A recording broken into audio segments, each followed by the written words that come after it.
Hello, my friend. Time for our meeting this Sunday, January 19th. On the eve of Donald Trump's inauguration, for the second time in the White House, he takes office at the Capitol, which is the United States Congress. This will be today's main topic. But first, I wanted to mourn the death of my friend, comrade Leo Batista. 92 years old, always working, non-stop.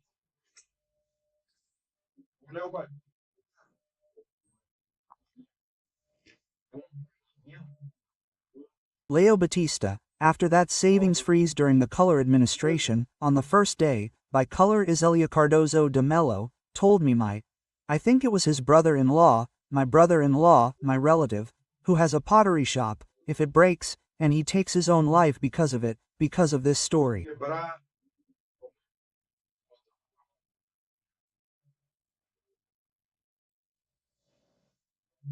I promise I'll go to the foot of the ramp, just as Color is coming down, and I'll kill him.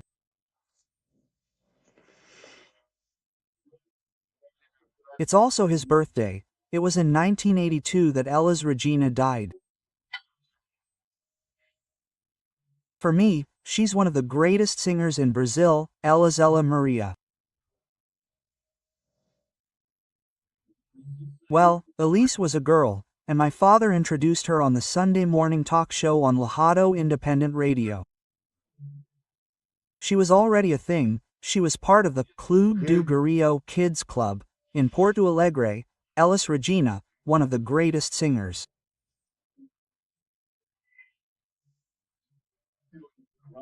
And I also wanted to mention here the death of Teori Zavascke, which happened in 2017.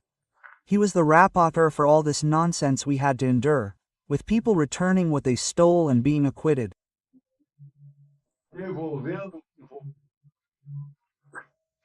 Incredible. There in Paradivo, the plane was landing. Before reaching the runway, it hit the water, and Supreme Court Justice Teori Vascru. Only in Brazil do things like this. We've already surpassed 2,900. We've already surpassed 2,910, heading towards 3 million. Join us. We'll reach 3 million soon. Don't forget to subscribe and leave your like or dislike at the end.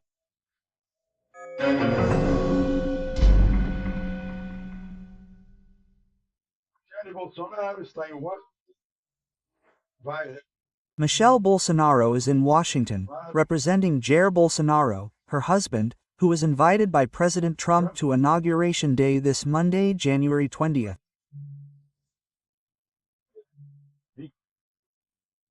It's going to be a very cold day in Washington. When Michelle boarded the plane in Brasilia, she was already looking very elegant. I imagine her there in winter clothes. I keep wondering, I don't know if that will happen.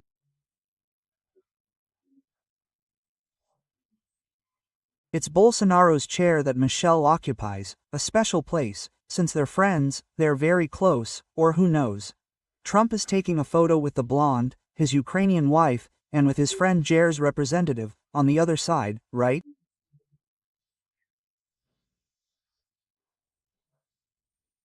Yeah, it was definitely true. I won't say it was a shot in the foot, as people are saying. There wasn't much of a way out, either way. Yeah, intermuros, muris et gluteos, between a rock and a hard place. Minister Moraes projected the fact that Bolsonaro won't be attending, and with that, he projected Michelle. The New York Times gave a full page on Bolsonaro on the 17th. The Washington Post also gave worldwide press, right? It seems like Bolsonaro's absence was more news than his presence, which would have been normal.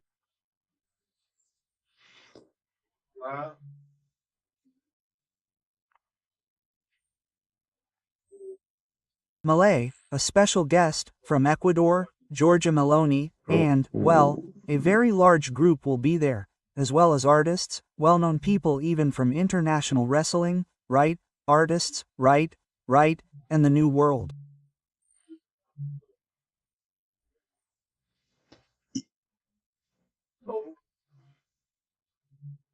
The new era will feature the TikTok bosses.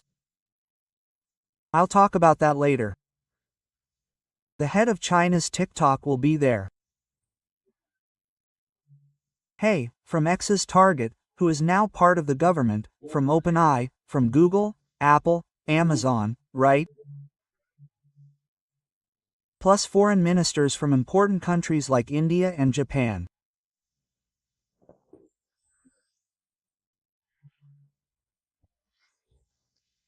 But look, right, people wonder, right, he didn't give Bolsonaro his passport, but the Supreme Court allowed Lula, already convicted but still awaiting an appeal, to travel.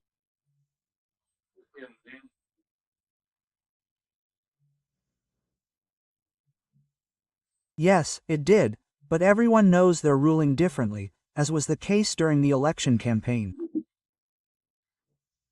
One side had everything, the other side had nothing. But Bolsonaro himself went to Malay's inauguration, came back, there was no problem, right? Yeah, but anyway, they didn't let him, they made propaganda, right? I remember when I was covering the Planalto Palace and I talked a lot with. I called one of them a wizard, right? Minister Barry. He told me, the important thing is that they talk, right? It sticks in people's minds. I see that Bolsonaro's opponents are the ones who talk about Bolsonaro the most. Those who support Bolsonaro talk less. They're the ones who talk the most, the ones who put the words Bolsonaro, Bolsonaro, Bolsonaro most in Brazilians' minds, and now they're extremely worried about Bolsonaro at Trump's inauguration at the White House.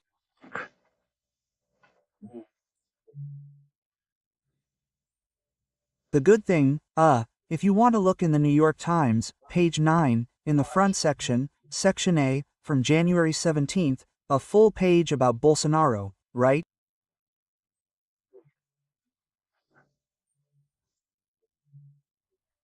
Now, today I went to a friend's house. I got there. His father was watching the hostage handover, the hostage exchange.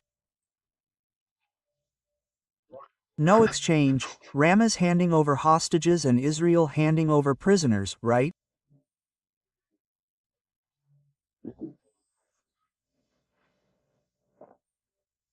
Well, just look at the same thing that happened on the eve of Trump, on the eve of Reem, right?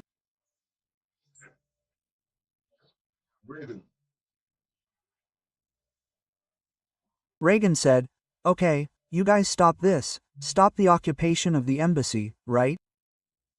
You'll see tomorrow, the day before, they handed it over. Just have a forceful presence. Force isn't meant to be applied, it's meant to exercise force without needing to apply it. The weak are the ones who need to apply force, the strong don't. Just show you have strength. That's the power of deterrence, right? Many who defend the nuclear bomb use this argument. Just having the nuclear bomb is enough to have the peace of mind of not being attacked.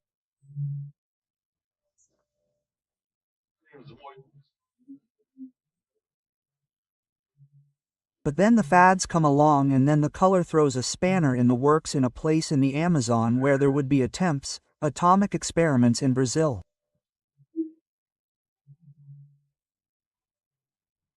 It was cut off. Today we don't have this as a weapon of defense. It's not exactly defense, it's a weapon of deterrence. That's what, that's what deterrence weapons are for. The criminal won't attack the house of someone with a gun, he'll attack the house of someone without a gun. Those with guns won't need to use them, right? Well, let's move on.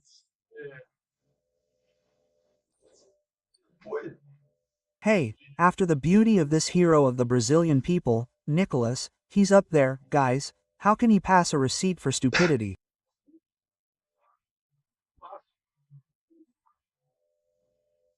It's criticism. It's a crime. It's a crime to criticize. No, it's not stupidity, it's ideology. They're blinded by ideology. The ideology of Hitler, Stalin, right? Yeah, of Fidel, Chavez, Ortega. Criticism is a crime. This is the totalitarian, ideal, absolute regime. That's what they're saying there.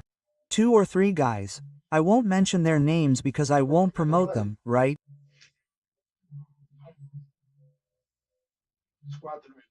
They're going to sue Nicholas for those 4 minutes he used to debunk the attempt to classify millions of informal workers who survive thanks to informality. Let's call it informality. Actually, I'm in denial, right? But they're poor. So, folks, the social policy of many, many people, right? We don't have to close our eyes, because survival is survival to take care of families. It's a kind of charity that the state should do and turn a blind eye to. Stop the tax evasion of millions of informal workers who survive on this, to put their children in school, to support their families, to feed their families, right? Yeah, these are people who earn little, right? Yeah, they want to charge me with them. And then Nicholas came to their defense. This is a crime. And they call criticism fake news. And I've already told you, right, that it's not a lie, it's fake news to say it's modern communication. It's social media, it's democracy. Social media is synonymous with democracy, because it gave everyone a voice. Thanks to this, everyone has a voice. Now put your voice on social media, it can reach Azerbaijan from here in Brazil, from the interior of Bahia.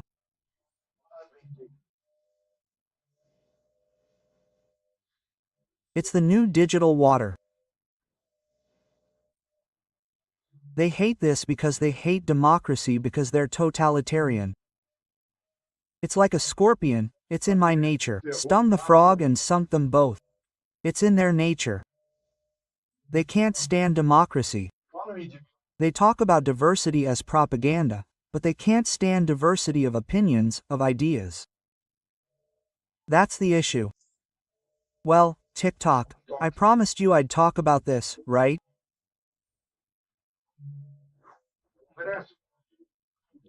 The thing is, the United States Congress, with Republican and Democratic votes, by a large majority, decided that TikTok, look, is dangerous because they're spying on the United States, employees who own TikTok, government companies that are enabling the Chinese Communist Party to conduct espionage.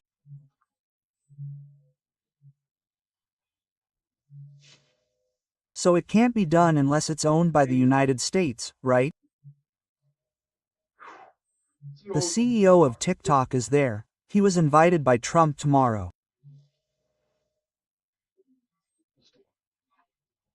Trump has already stated that it's in a joint venture, half American, half Chinese, and then the American half monitors, doesn't allow strategic espionage of American military, industrial, commercial secrets, right?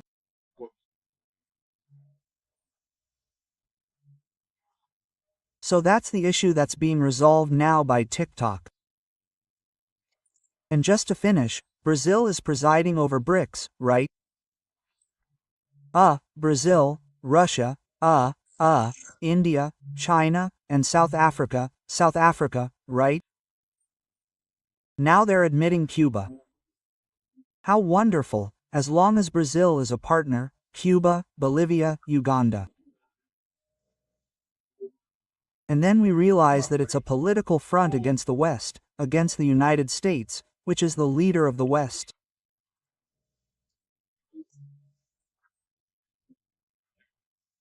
I remember in my life, I saw a front of third-way countries, which wasn't the Soviet Union or the United States, it was Nehru's India, right?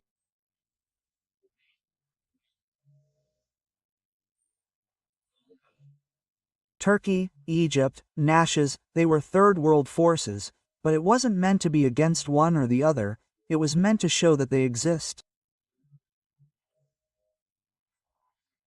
I think BRICS didn't achieve this because it's under the control of China first and Russia second, and Brazil is being used.